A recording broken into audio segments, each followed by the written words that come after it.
Bonjour à tous, très heureuse de vous retrouver pour un nouveau numéro de l'ABC de la foi où nous allons poursuivre notre découverte et notre compréhension de l'Église puisque le mot du jour est le mot « pape ». Si ce terme est directement associé à l'Église catholique, son origine et sa mission réelle sont moins connues. Je suis d'abord allée vous demander ce que ce mot évoquait pour vous. On se retrouve tout de suite après, bien sûr. Le chef des chrétiens, tout simplement, celui qui fédère les catholiques autour de sa personne, tout simplement. Enfin, j'ai pas autre chose à dire là-dessus. Ouais. C'est le successeur de Saint-Pierre, donc le chef de l'Église catholique romaine. Et par conséquent, ça évoque l'unité des églises. Et donc, son but étant d'obtenir la réunion avec les orthodoxes, l'autre poumon de l'Église. Voilà. Dans le pouvoir centralisé de l'Église. Et oui, trop centralisé d'ailleurs. C'est presque c'est un peu fort de dire dictateur, mais c'était quand même un peu ça à l'intérieur de l'Église catholique. Il manque d'une collégialité, c'est certain. Et il manque de démocratie.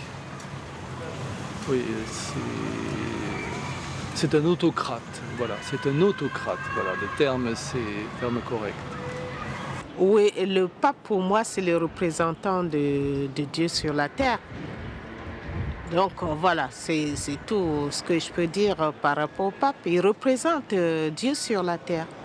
Ah, moi, le pape, j'ai un profond respect pour lui parce que pour moi, c'est celui qui est le représentant de Jésus sur terre. Il est envoyé en mission et il a un autre très beau nom aussi qui est pontife. C'est celui qui passe les ponts, c'est celui qui doit rassembler tout le monde et faire l'unité de l'Église, quelles que soient les différentes langues et cultures. Encore une fois, il y aurait beaucoup de choses à dire. Alors commençons par poser le cadre général. Le pape est d'abord l'évêque de Rome et à ce titre le chef de l'Église catholique, le pasteur de l'Église universelle. Le mot pape est aussi la traduction littérale du grec papas, c'est-à-dire le père.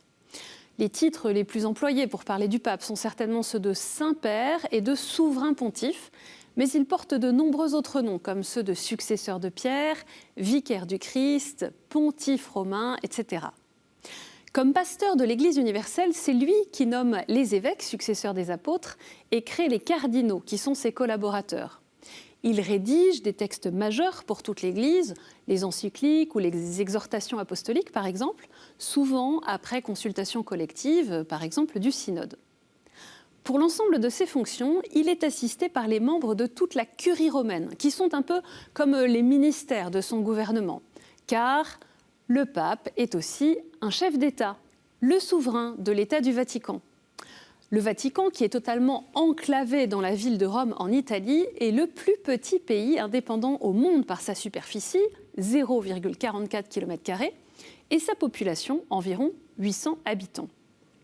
Sur la scène internationale, le Saint-Siège est l'entité spécifique qui est reconnue et entretient des relations diplomatiques avec 183 pays sur les 195 reconnus dans le monde, mais aussi auprès des instances internationales comme l'ONU.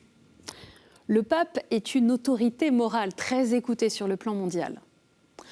Selon la tradition catholique, l'autorité du pape se transmet par succession depuis Saint Pierre lui-même, que Jésus avait désigné pour être le chef des apôtres. Le pape François, Georges Mario Bergoglio, est ainsi le 266e pape, le 265e successeur de Pierre donc.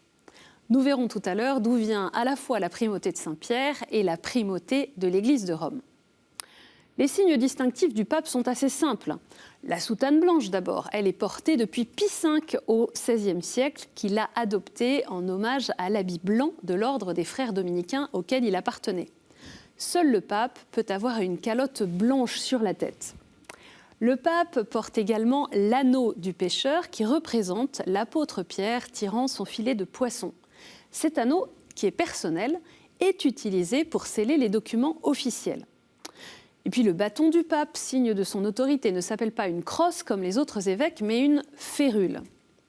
Les clés sont aussi un symbole qui figure sur les armoiries du Saint-Siège et qui vient du pouvoir confié par Jésus à Saint Pierre en lui donnant les clés du royaume des cieux. D'ailleurs, entre deux papes, quand le siège est vacant, comme il n'y a plus d'armoirie du souverain régnant, il y a juste les clés de Saint Pierre. Nous revenons ici à l'essentiel. Le pape est d'abord le premier des évêques parce qu'il est l'évêque de la ville de Rome et qu'il a reçu sa mission du Christ.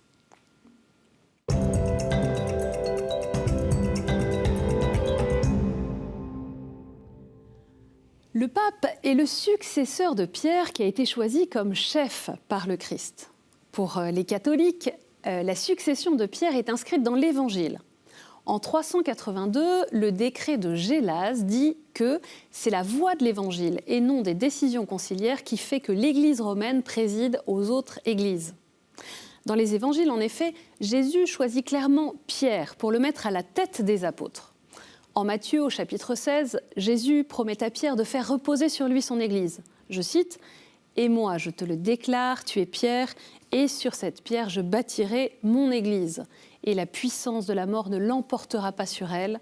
Je te donnerai les clés du royaume des cieux.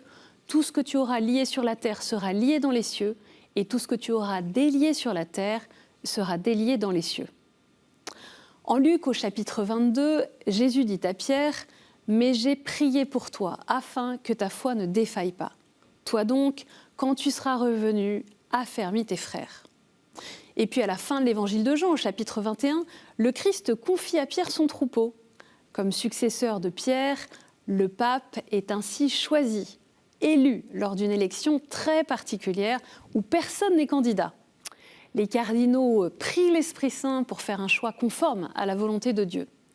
En termes de droit canonique, le droit de l'Église, le pape est même investi de sa charge directement par le Christ et ne rend compte à personne d'autre. D'où vient la primauté de l'évêque de Rome ? Dès l'origine, on reconnaît un rôle primordial à l'Église de Rome où sont morts martyrs Pierre et Paul. Du 1er au 3e siècle, l'évêque de Rome intervient dans de nombreuses querelles. Toutes les communautés doivent être en accord avec Rome et c'est d'ailleurs le critère d'une foi apostolique, juste, intégrale et authentique. Saint Irénée considère ainsi l'Église de Rome comme étant l'Église très grande, très ancienne et connue de tous, que les deux très glorieux apôtres Pierre et Paul fondèrent et établirent à Rome. Avec cette Église, en raison de son origine plus excellente, doit nécessairement s'accorder toute Église, c'est-à-dire les fidèles de partout, parce qu'en elle a été conservée la tradition qui vient des apôtres. Le critère du respect de la succession apostolique, la succession des apôtres, est essentiel. Par l'institution du Christ et comme successeur de Pierre, le pape possède donc un primat qui implique la charge de l'Église universelle et il en assure l'unité. Il a aussi pour mission première de garantir l'authenticité de la foi de chacun, c'est-à-dire sa conformité avec la foi des premiers chrétiens exprimée, en particulier à travers les premiers conciles. Le catéchisme de l'Église catholique, reprenant le Concile Vatican II, récapitule tout cela. Le pape, évêque de Rome et successeur de Saint-Pierre, est principe perpétuel et visible et fondement de l'unité qui lie entre eux soit les évêques, soit la multitude des fidèles. En effet, le pontife romain assure l'Église, en vertu de sa charge de vicaire du Christ et de pasteur de toute l'Église, un pouvoir plénier, suprême et universel qu'il peut toujours librement exercer. La mission du pape et sa primauté constituent un des points complexes du dialogue entre les différentes dénominations et églises chrétiennes. Les églises orthodoxes qui ont rompu avec Rome lors du schisme d'Orient en 1054 reconnaissent toujours la primauté de Pierre comme primus inter pares, ça veut dire le premier parmi ses égaux, mais elles n'admettent pas qu'elle s'exerce sur les patriarches d'Orient de la même façon que dans l'église latine. Quant aux églises issues de la réforme protestante, elles ne reconnaissent pas l'autorité du pape. Alors, le pape est-il vraiment infaillible ? Oui. Mais la parole du pape n'est infaillible que lorsqu'il proclame un dogme, c'est-à-dire qu'il prend une décision définitive sur un point de doctrine. L'infaillibilité du pape n'a rien à voir avec son intégrité morale ou son intelligence. En fait, c'est dans l'ordre de la foi que l'Église est infaillible. Jésus lui a promis l'Esprit Saint qui la maintient et la guide pour qu'elle pénètre de plus en plus dans sa vérité. Cela ne veut pas dire qu'elle ne se trompe jamais, mais que sur le contenu de la foi, c'est elle qui, par la voix du pape, en dernier recours, a le devoir de dire de manière définitive ce qui est vrai et ce qui est faux. Souvenons-nous que dans la foi, la tête de l'Église est le Christ, et c'est en recevant sa mission par le Christ, comme successeur de Pierre, que tout évêque de Rome est à la fois signe et serviteur de l'unité de l'Église universelle. C'est d'ailleurs un autre nom du pape, serviteur des serviteurs.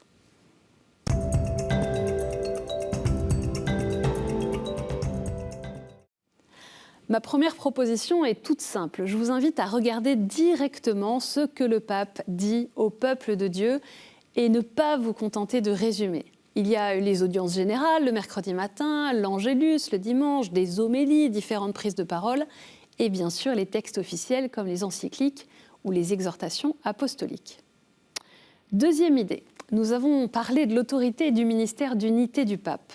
Encore une fois, cela ne veut pas dire qu'il aurait toujours raison en tout, mais peut-être que cela nous appelle à écouter ce qu'il dit autrement que nous le ferions d'un homme politique. Et donc, nous pouvons accueillir ces paroles en demandant à l'Esprit Saint de nous aider à entendre les appels que par la voix du pape, il lance à l'Église de notre temps. Troisième axe, c'est de prier aux intentions du pape, l'occasion de nous rappeler qu'il y a chaque mois des intentions spécifiques qui sont transmises par le pape. Prions aussi pour le pape, cette mission qu'il a reçue de Dieu et qui dépasse forcément tout homme.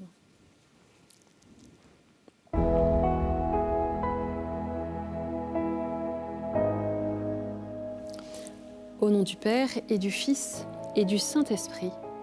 Amen. Seigneur, nous te rendons grâce de conduire ton Église au fil des siècles tout au long de l'histoire. Comme tu as appelé les apôtres, tu appelles aujourd'hui des hommes à te servir, à servir ton peuple dans une mission qui les dépasse.